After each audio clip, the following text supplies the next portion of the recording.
Hey Gurl! Welcome back. And if you're new, welcome to my channel. I'm Nika.go.business, and in today's video, I'm gonna be sharing with you guys my secrets.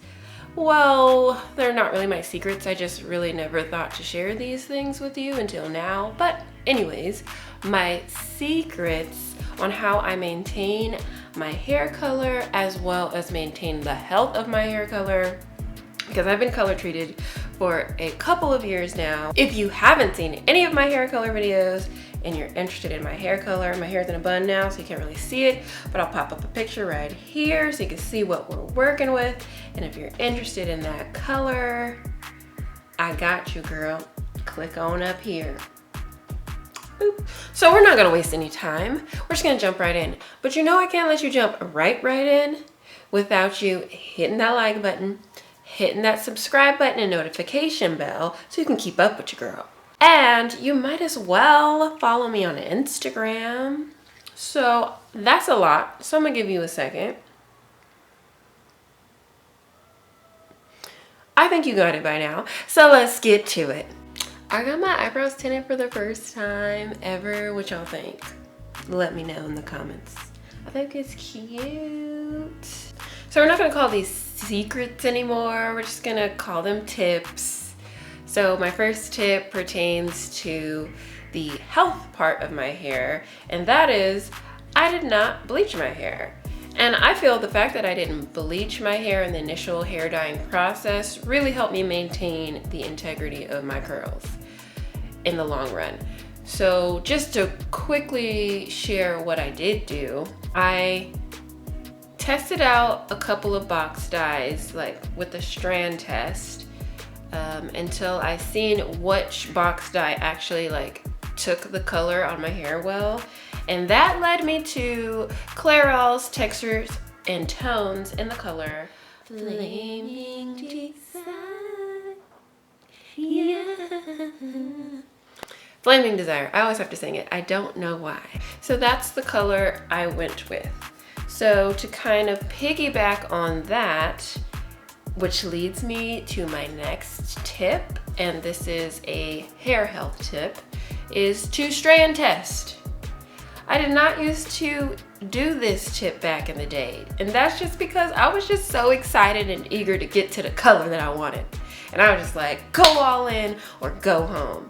And I quickly learned, now that I am older and wiser and more patient, that this step is so important because it helps you avoid color mishaps, so that way you don't have to re-dye your hair again, because that's going to be damaging, or you don't have to hit it with the color oops, or you don't have to dye it black because you're too afraid or you think it's too risky to try it again, because it is a little risky to try it again.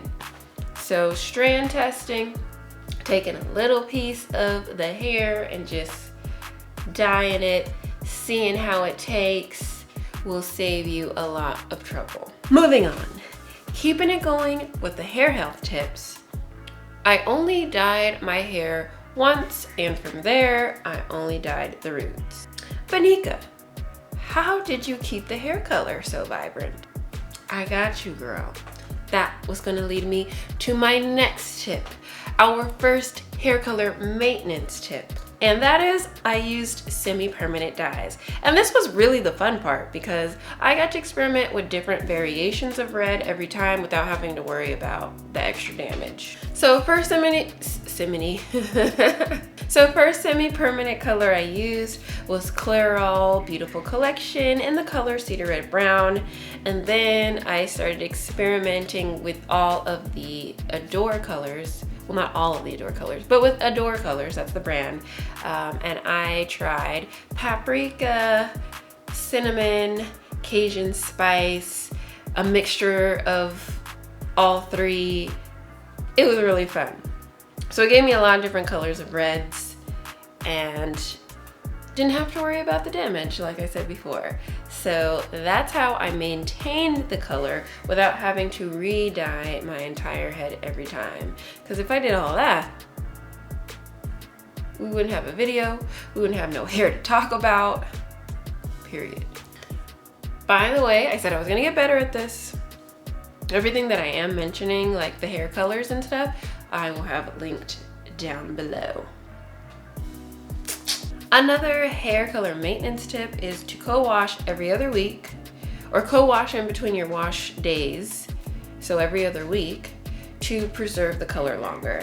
Or if you're lazy like me, because I have no shame in admitting I'm a lazy natural, wash your wash day being less frequent, so instead of every week, maybe every 2 weeks, which is actually kind of normal for a lot of naturals. But hey, there's a lot of naturals also that are on it every week, every Sunday at noon, wash days going down. And for any of you naturals that are like that, teach me your ways. You are very organized. The less that you are putting the soapy, fuzzy shampoo in your hair, the longer you're gonna preserve that color, so you don't have to do touch-ups too often. So back to the hair health portion of our program, and my last and final tip: stay on top of your deep conditionings and protein treatments, because hair color is super drying and weakens your hair, so moisture and strength are even more important when you have color treated hair. I can honestly say that I'm pretty on top of my deep conditionings. It's the protein treatments that I lack a little bit, but what I do to make up for that is one of my deep conditioners that I have in rotation is my Shave Moisture Strengthen, Grow, and Restore Treatment Mask. So that kind of helps me restore any strength that I lose with my hair color. That helps while I'm working on getting better at my protein treatments. But like I said, I can't stress it enough, both of those things, moisture and strength, you gotta really be on top of it even more when you have color treated hair. So that's it, girl. I hope you found these tips helpful for you, whether you're right in the middle of a hair color journey or you're getting ready to start. I hope that you could take these tips and avoid a lot of unnecessary mistakes that I've made in the past and successfully have poppin' color treated hair. But I would really love to do a Q&A, whether it be about my hair color or my hair in general, or anything you may just want to know about me. I'd really like for you guys to get to know me better. So if you guys could leave some questions for me down below so we can get this video popping, so we can make it happen. But thank you so much for watching, and until next time, stay poppin', girl.